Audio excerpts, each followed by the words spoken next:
down the hammer and pick up the pencil. You're about to listen to the Savvy Radio Show. Learn from real-life real estate investors, experience revealed with the Savvy Landlord as your host. All right, Savvy investors, woo! Today, it's going to be a good day because we're going to blow your mind today with this podcast radio show. In my world, I got another celebrity on the show, Bobby Casey.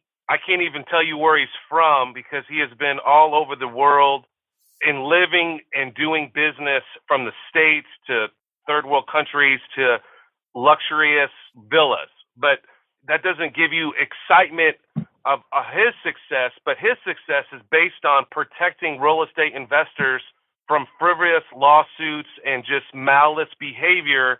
His company is called Global Wealth Protection.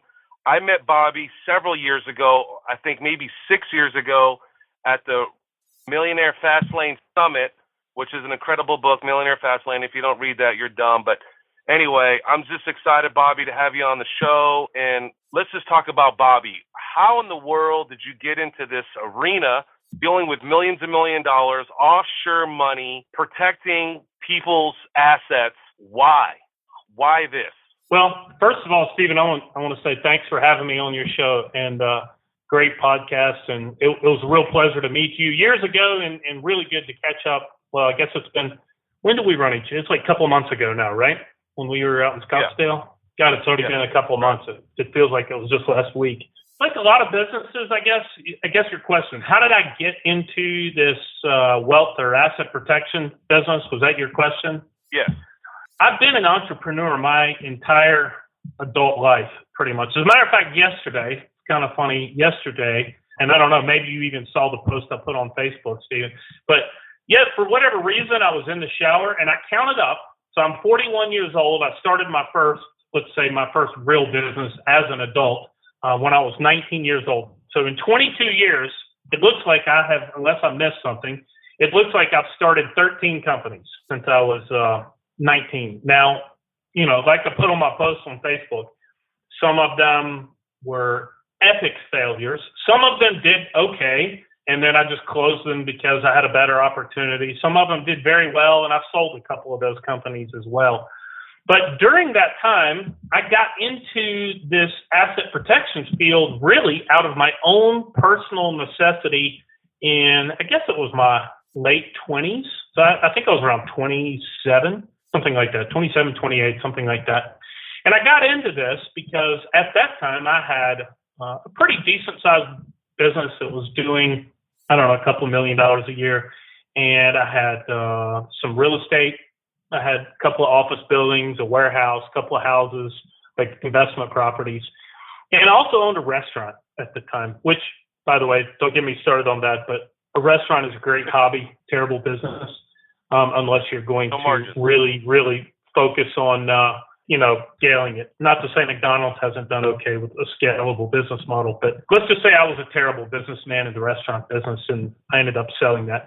But during that time, I had this one business doing a few $1 million a year and some real estate and a restaurant. And I just kind of came to the realization somehow or another that I really needed to do something to protect my wealth, primarily from litigation. Basically, I realized I was exposed. I had a bunch of properties and, I had a pretty decent income and I was fairly out there exposure-wise. And I realized I needed to do something about it.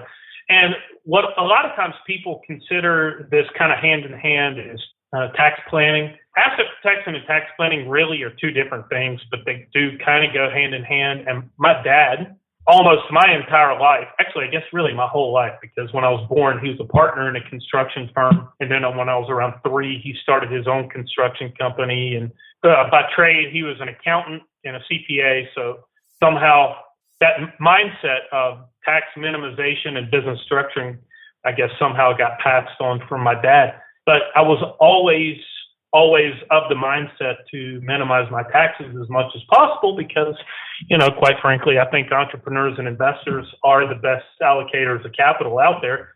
And the more of that money we keep and the less we tax, the less we pay in tax, the more money we keep. And the better we are at allocating that capital with reinvesting it in different productive assets or hiring workers or, just generally consumption and growing the economy in that way. And so tax planning kind of goes hand in hand with asset protection and kind of side by side. Those are things I was really thinking about, especially in my late 20s when I was making good money and started looking at my asset picture and thinking, gosh, maybe you're just a little bit too exposed. So I ended up meeting a guy, not by accident. I actually seeked out people to help me develop my own asset protection plan. And actually, to this day, this guy is still a mentor of mine. I mean, he is my mentor in this business. To this day, we still talk every couple of months or so, and we work together on clients sometimes. He calls me primarily about offshore-related stuff, and then I call him a lot about insurance-related products. But he taught me how to develop my own asset protection structure. Now, at the time, that was pretty minimal. Of course, my knowledge at that time was pretty minimal. But a lot of times, Stephen, you run into this for sure in some of your different businesses. You get started in one thing, and you kind of go down the rabbit hole, right? I know you know what I'm talking about here. Yeah. You with me? Yeah. You kind of go down the rabbit hole, right? And you find like, oh, well, this is interesting. And then you get to that point and you're like, oh, well, there's something more here. And you kind of go down the rabbit hole. And that's kind of how this evolved for me is, I learn a little bit and then I learn about a new strategy and a new strategy and a new strategy. And, it's part of the fun part about my business too, is it's kind of a problem solving business. People call me all the time. Do you have a plan, a structure in place for people that do this? Well, not really, because everybody has their own different personal situation, and there's not like a blanket approach when it comes to wealth protection for people. So it's really a problem solving. To me, it makes it kind of fun because then I get to work with, and I'm pretty good at selecting my clients too.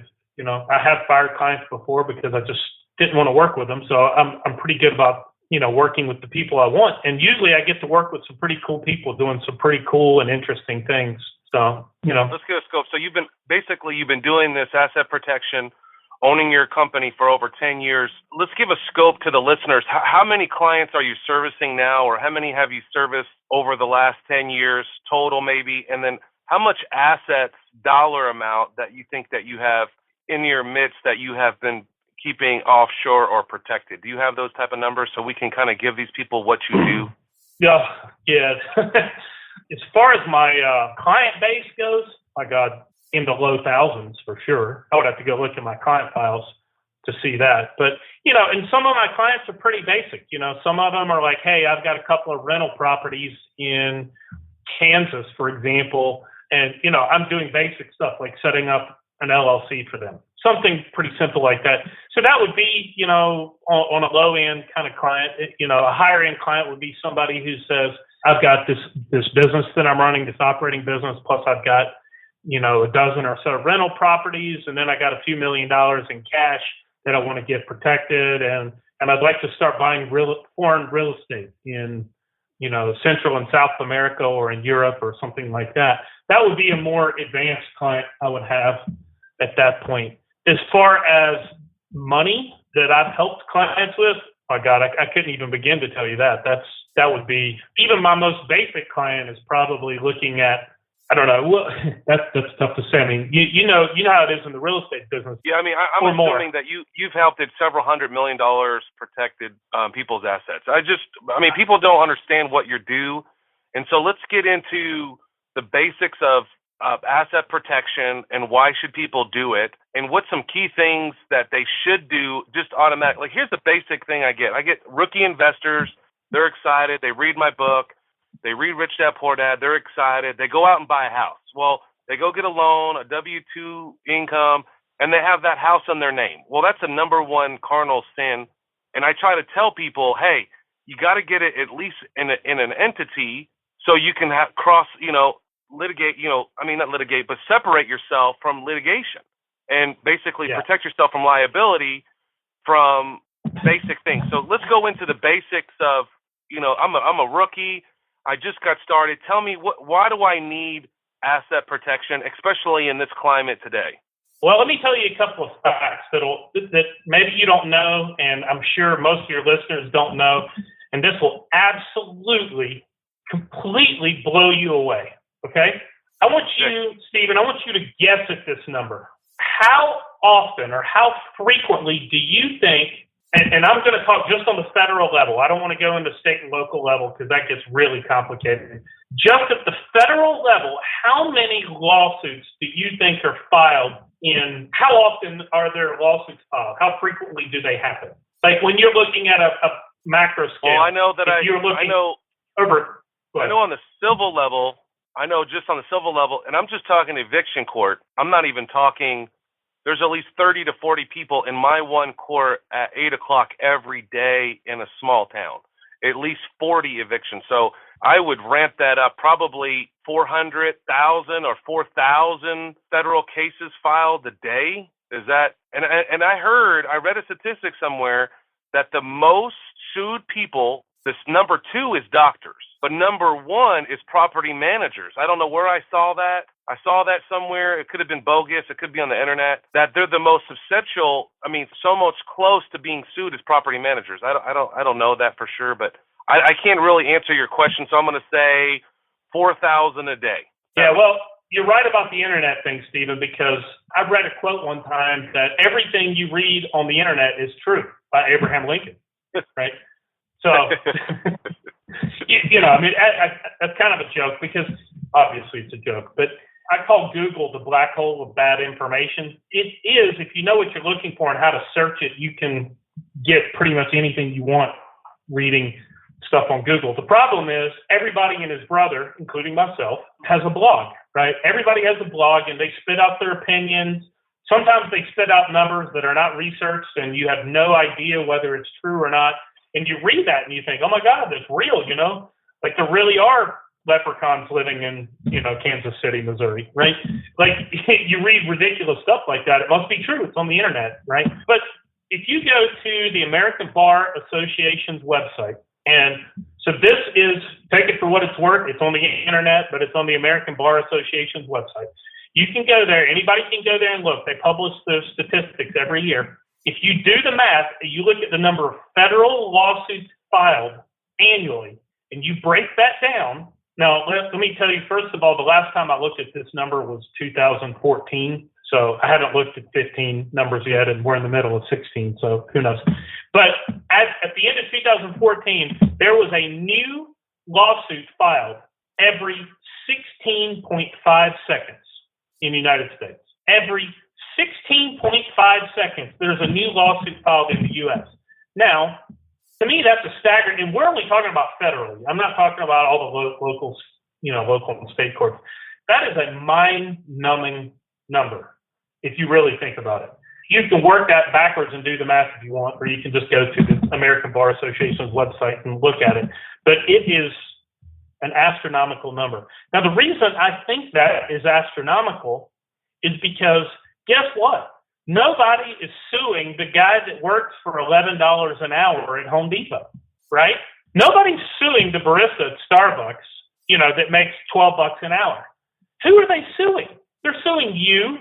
They're suing me. They're suing the guy that owns the apartment complex because, they slipped and fell down their stairs and they wanted to blame it on, whatever, that the property was mismanaged. And, ultimately, the U.S. is really a nation of litigants because we have cultured that idea. It's in the culture that you can get something for free. I call it the lottery mentality. I mean, basically, if you go out and survey, 100 people and say, if you were to make it big, make it rich, make big money, how would you do it? You survey 100 people, 98 of them are probably going to tell you either they're going to win a big lawsuit or, win the lottery.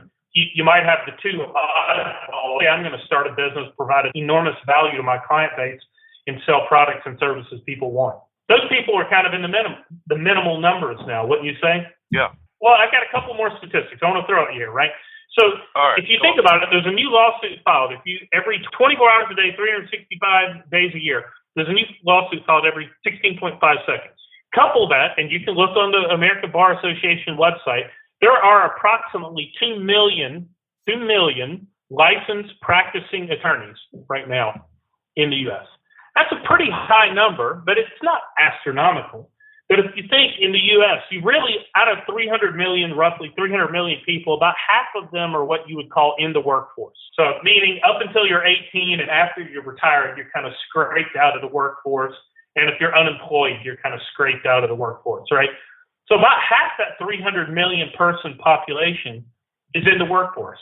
Well, now, ultimately, that means you have 2 million lawyers for every 150 million people. But really, you only have about 5% of those, maybe 10% maximum, of those 150 million people that have money that are worth suing. Now think about it. Let's say 10%. You got 2 million lawyers going after 15 million people, roughly.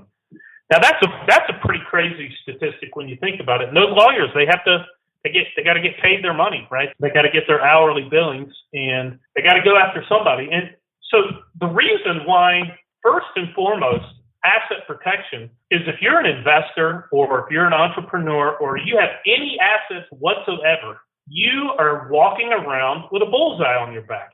If you drive a nice car or a nice pickup truck, you live in a nice house, and you own 4 or 5 or 6 or even 2 rental houses, your renter in your rental house, all they know is you are at a socioeconomic class above them because you own the house they live in.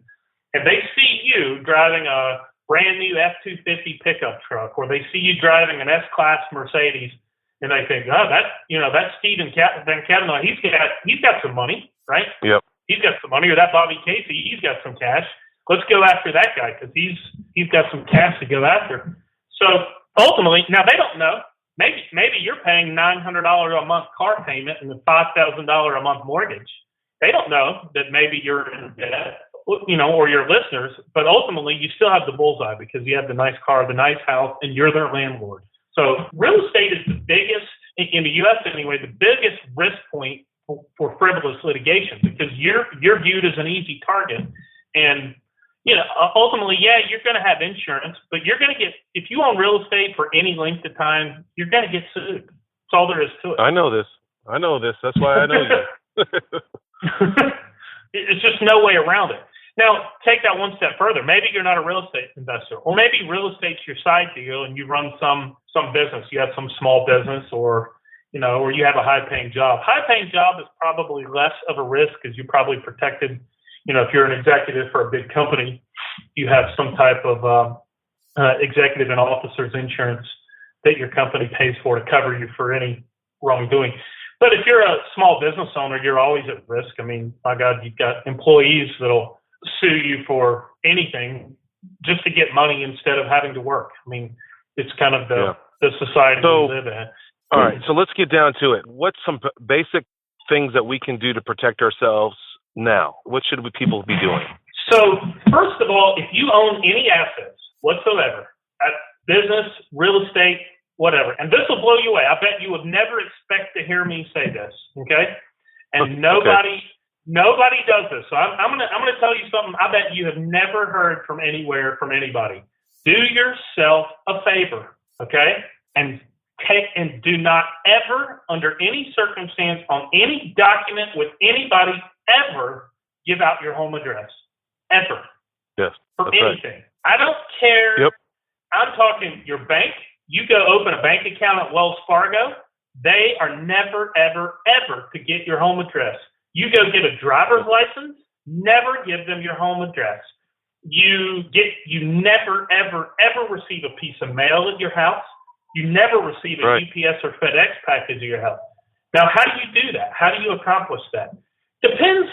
There are a couple of different ways to do it. Like me personally, as a traveler, I use a service that's what you call a mail drop address. Now, I do that for one. I don't give out my home address to where I live for these reasons, but that mail drop address, the benefit for using the mail drop address I use is they will scan and email me my mail every day. Now, I like that because I'm a traveler. I never physically go to my mailbox. If I receive a package at that address, I have to log in and give them my forwarding address. Like maybe I'm in a hotel in, St. Martin, or maybe I'm at an apartment in Medellin, Colombia, or I'm at a hotel in Panama City or something, I'll just log in and give them the address where I'm staying, so they'll send me my package. Now, that's what I use because I'm a traveler. I travel every month. I've got frequent flyer status on half a dozen airlines. If you're not a traveler like me, the easiest and simplest thing to do is go get a box at the UPS store. Every town across America has a UPS store, right? I mean, most towns have multiple UPS stores. Go get a box at the UPS store. You said something about not having packages to your house. Is there a reason why, like, to protect your, like, because I get packages delivered to my house. Because you never give your home address to anybody for anything. Okay, because like my license, driver's license, everything I have has a different address. I do that specifically. Even when I get pulled over from the police, they're like, "Is this your home address?" I'm like, "Yep, that's my address." Like, I don't tell anybody my home address. Yeah, so like your driver's license, if you get a UPS store, the post office is starting to do this in some places, but I still don't recommend the post office because it's not as user-friendly as a UPS store. But when you go to a UPS store, you'll get an address, a physical address, like let's say 123 Main Street, and let's say you have box number 123 in, I'll keep using Kansas City, Missouri, for example. The reason that's important is you have a physical street address. Like most states won't allow you to use a P.O. box on your driver's license. But the UPS store gives you a physical address. So you do 123 Main Street, unit number 123. Yeah, got it. Yeah, suite number 123, unit number 123, whatever. It looks like in an apartment, right? Right. Or something like that, or a condo or whatever. So on your driver's license, you have that address. Well, I mean, as far as packages go, it's also just practical, really. I mean, what if you order something on Amazon that requires a signature and you're not there? UPS store will receive it any time, and you just show up and pick up your packages. But all right, like you got that one. What's next? Yeah.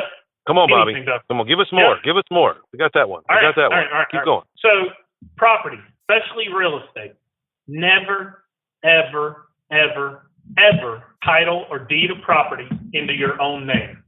Okay? The moment that goes into your own name, there is a public record that at least at one point that property was yours, right? Yep. Now, that can be complicated if you're getting a mortgage. So a lot of times, especially like if you're getting like a FHA mortgage or, even a normal mortgage, Wells Fargo is not going to want to give you a mortgage if it's going into XYZ LLC's name, right? So worst case scenario is once you get that property deeded, you buy it, you have the mortgage through Wells Fargo or whoever, then you go back and do a quick claim, or you can do a general deed and deed that property over into your LLC. If you're doing it into an LLC, that is one option, is to keep properties out of your own name, is to put them in LLCs.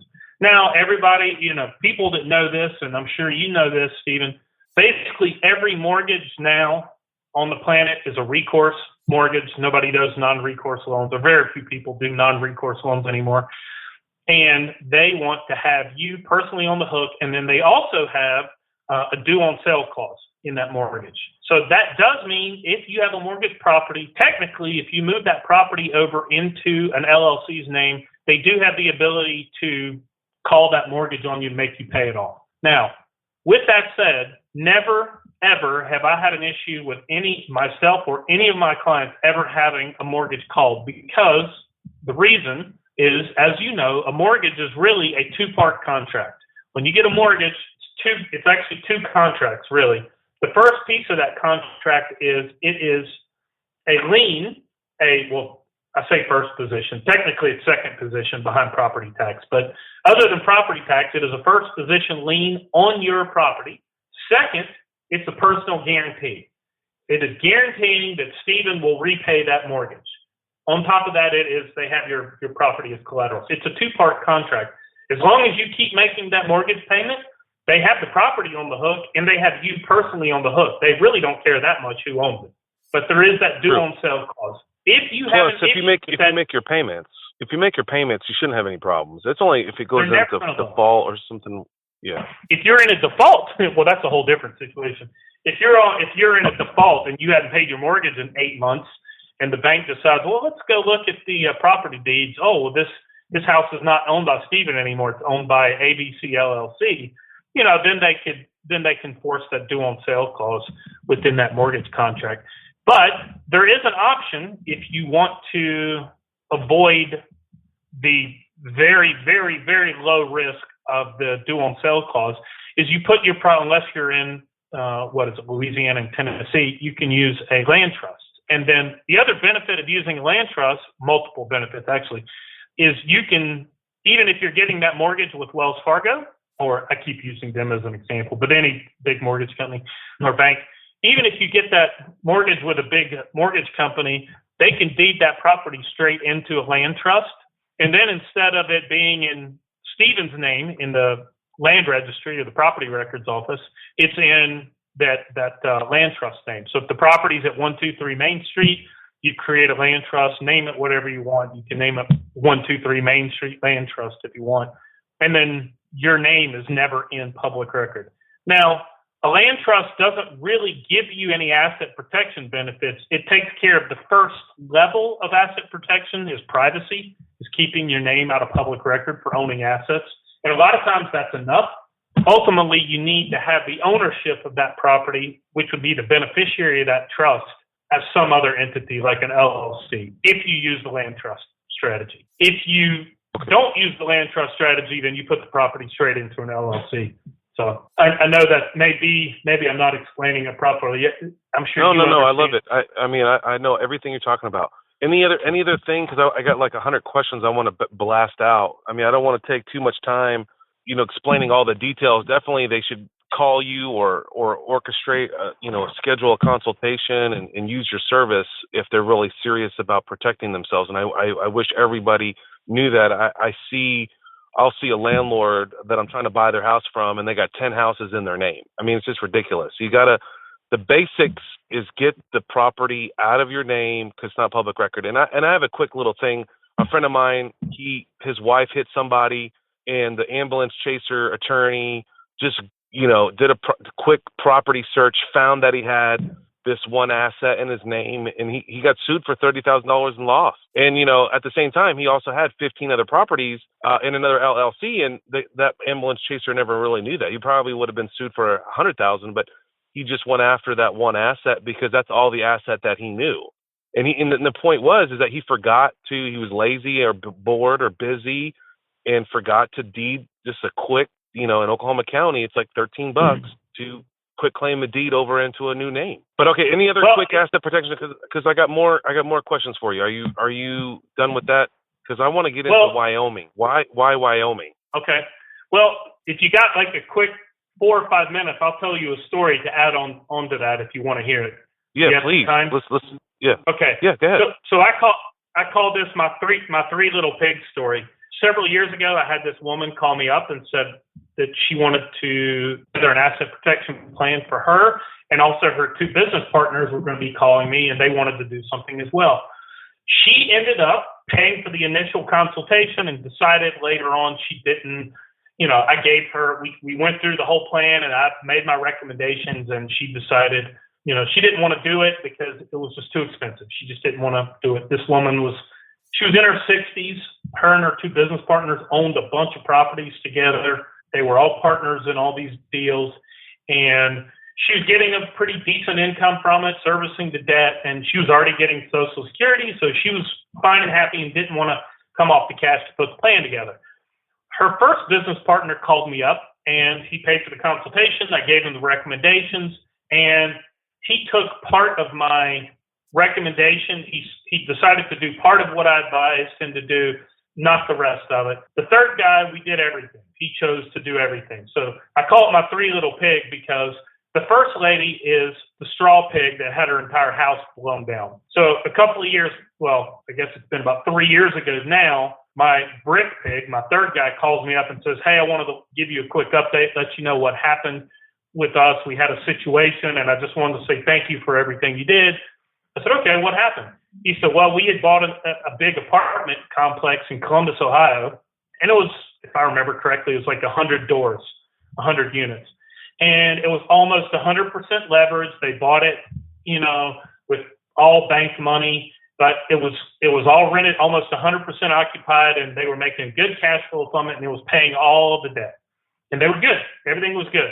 Well, what happened a couple of years later, they had an undisclosed issue. with the property, undisclosed environmental issue. Basically, they found black mold in this apartment complex, and it was everywhere. I mean, it was bad. And they ended up condemning the entire property, which, as you can kind of understand now, they condemned it.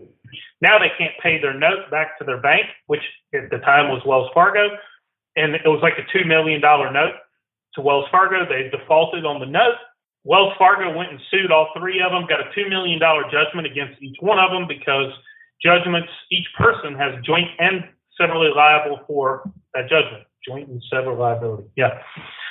So when they went to execute the judgments, my straw pig woman, her house blew down. She didn't do anything I recommended. 65, 64 years old, something like that. Her house was foreclosed on. Her other investment properties were foreclosed on, and they wiped out her bank account and her investment account. She literally had to go back to work. She worked at a flower shop to kind of augment her income or supplement her income to her Social Security. She was completely wiped out, starting over in her 60s. My stick pig guy, he did pretty well, protected all his investment properties, but they ended up foreclosing his personal residence and wiped out his investment portfolio because he left all that in his name. I think like a Charles Schwab account or something like that. But he kept all his investment properties. He just lost his house and his investment portfolio. And my brick pig, we segregated all of his assets into separate LLCs, Wyoming LLCs, and then we wrapped everything up inside of an asset protection trust, and it was completely untouchable. Now, he had a judgment against his name. It dinged his credit report, but they were unable to touch any of his assets. So that's my awesome. three little pigs.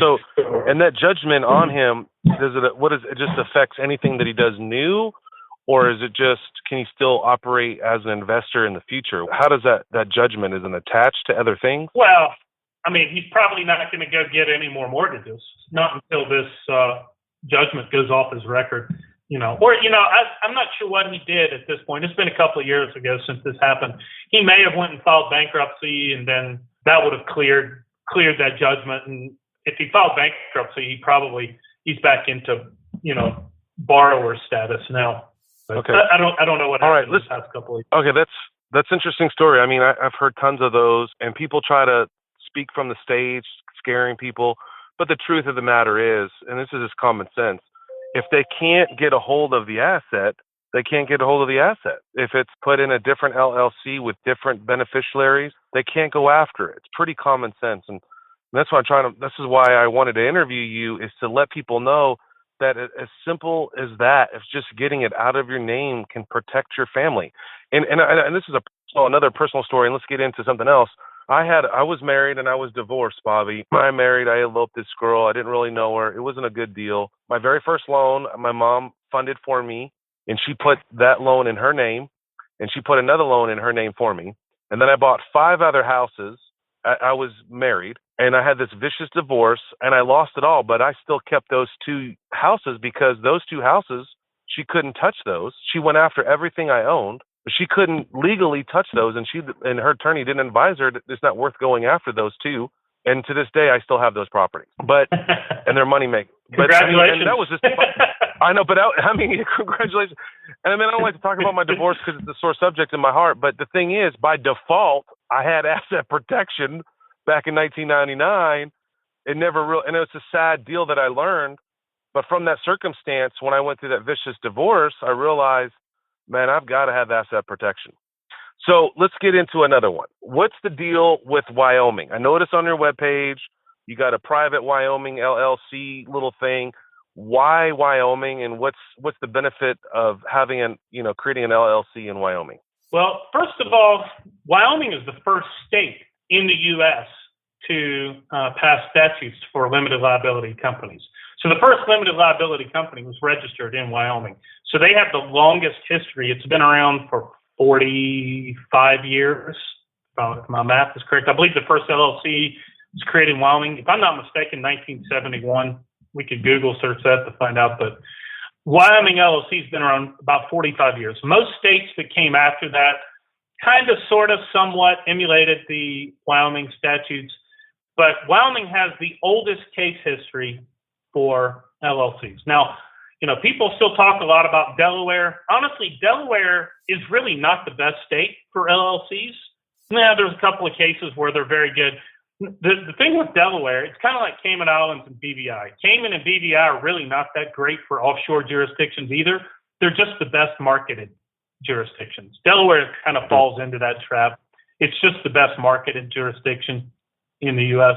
Now, one big benefit for Delaware, especially if you're an e-commerce business, there's no state sales tax in Delaware, so you can get a state sales tax exemption. And if you're selling e-commerce, you could possibly minimize or eliminate your sales tax payments to other states if you can claim Delaware as your home state. Now, there's been some legislation lately trying to eliminate that loophole, but right now it's still kind of a gray area that people don't really know what's going to happen with it. So at least right now you can still kind of get away with it from a state sales tax standpoint. But that's about the only benefit I can think of for Delaware. But Wyoming is the first state to have LLCs. They have the oldest case history. There's a few things that make Wyoming very beneficial. One, the only remedy a creditor has against an LLC member in Wyoming is what's called a charging order. Whereas in some states, like Colorado, for example, had a case a few years ago where they had a single member LLC and the state decided, well, we're just going to disregard the structure because it's ultimately just this person's property, and we're going to let the creditor go after the property within the LLC directly. Well, in Wyoming, that can't happen. They could only get a charging order against the LLC. Now, I'll explain that in just a second. The other benefit of Wyoming, and there's only two states that have this benefit, that's Wyoming and Nevada, is that Wyoming and Nevada are the only two states in the U.S. that have specific statutes on the books that treat a single member LLC equally to a multi-member LLC. So, for example, Florida is one state that's really very bad, especially if you're to register an LLC, especially if you're a single member. And a lot of times real estate investors are single members, right? Because Florida will, if it's a single member LLC, they will almost always disregard the structure and go after the asset. They treat it as if it's not there. Because in Florida, the idea is to protect the asset of the other member that's not being sued. You can only get a charging order against it if there's more than one member. But if there's only one member, they'll let a creditor go after the assets within the LLC. Does that make sense? Yeah. You follow me? Okay.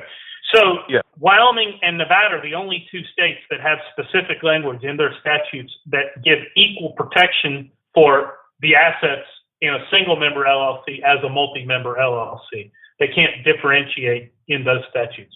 So Wyoming makes it very good from that regard.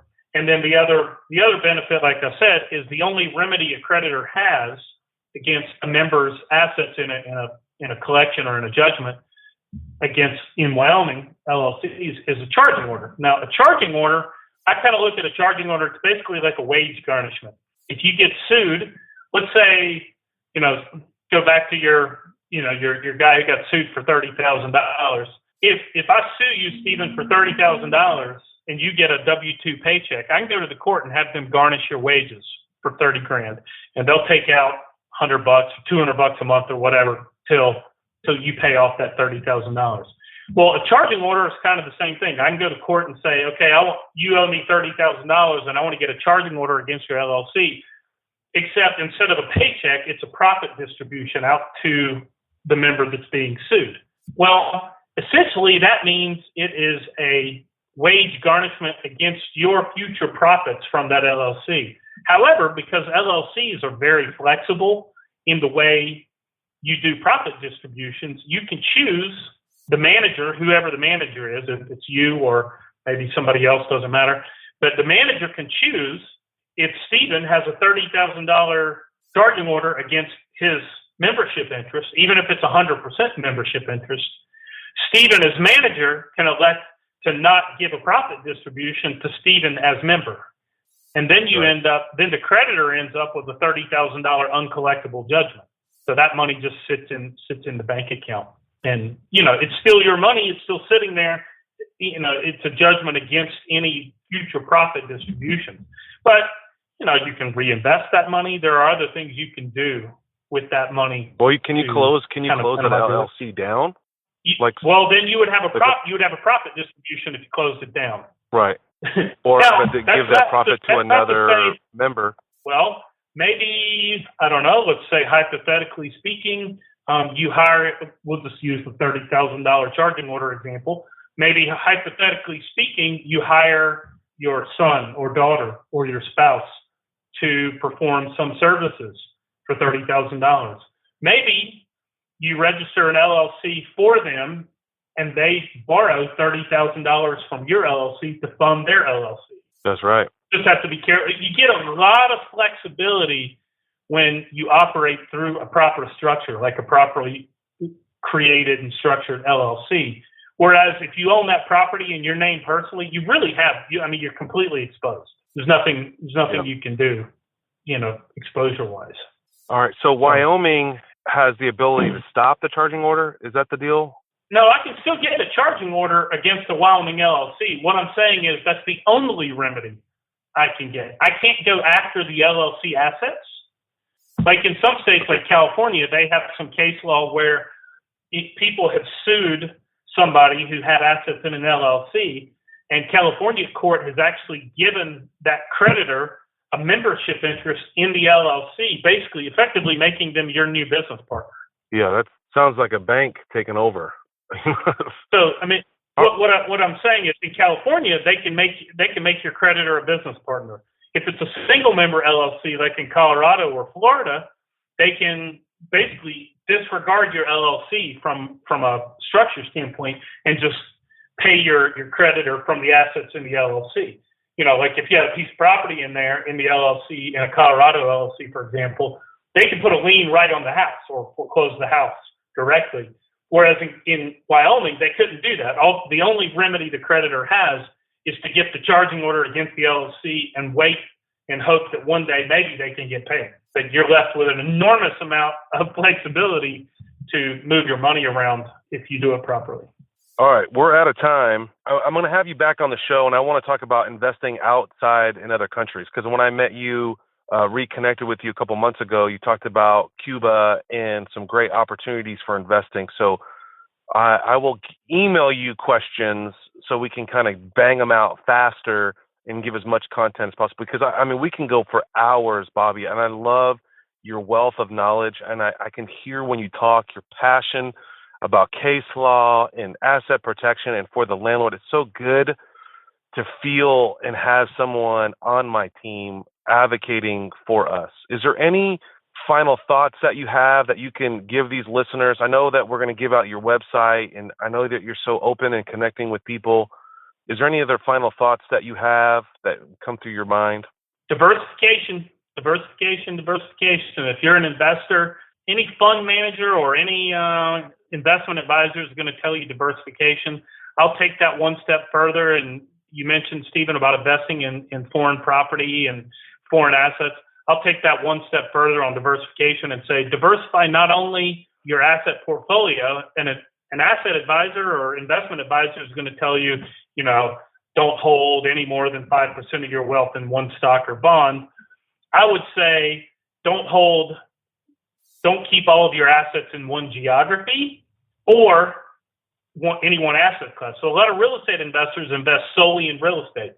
I think real estate is one of the best investments you can possibly own. I have some real estate personally. I think it's an amazing investment, but I also think you should be diversifying outside of these asset classes into other asset classes, private investments, maybe the stock market, but maybe not the U.S. stock market right now. It's kind of peaky and you're not getting a lot of yield out of that. I'm a big or fan lending, of private lending. I've been doing private lending. I think it's a great return. Private mortgages, even peer-to-peer lending platforms like Lending Club and Prosper and those guys. That's a pretty good one.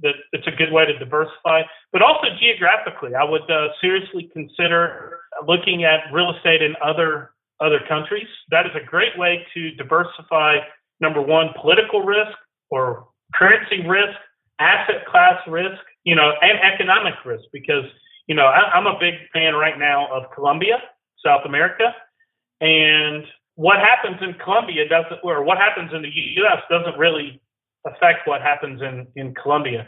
The economy can be great there while it's terrible in the U.S. So you get a lot of diversification just by investing purely in a different asset class in a different country too. Awesome. Well, we'll definitely cover that, why we should invest in other forms, like just even where you live in Riga, you're doing Airbnb out there, and you're getting a return on your $100,000 investment you were telling me about. Got me all juiced up. I ran home, told my wife, we need to buy in Riga. I was so excited. All right, Bobby, how can people get a hold of you? Good return. How can people get a hold of you? My website is www.globalwealthprotection.com. We do have a free newsletter. We publish a couple of articles a week on various topics. Sometimes a slight political bent, right, Stephen? Yeah, I saw them on there. Yeah, I'm reading them right now. Or anti-political, let's say. We publish a couple articles a week on there. You can register for our free newsletter on the top right-hand corner. You can subscribe to our free newsletter there. Some of our articles are on that main page. You can read. If it's something interesting to you, then you can subscribe and get them for free in your email. And even on there's Twitter. Also contact on there. I'm on Twitter, GW Pro. Yep, you have over almost 10,000 followers. Yeah, I've got over 10,000 followers on Twitter. GW Pro, GWPRO. I'm on Instagram. I've got, several thousand followers on Instagram. It's Global Wealth Protection on Instagram. And then we're on Facebook too. I think it's also Global Wealth Protection on Facebook. Yep, I just friended you on there. All right, bud. I really appreciate your time, and I can't wait to have you back on the show. And Bobby, I appreciate all that you've done and all the research you do, and I can't wait to talk to you soon. Thanks for the. All right, thanks for having me. Thanks for listening to the Savvy Radio Show.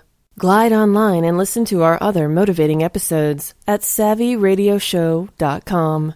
Connect on Twitter at LandlordBook and always be buying assets.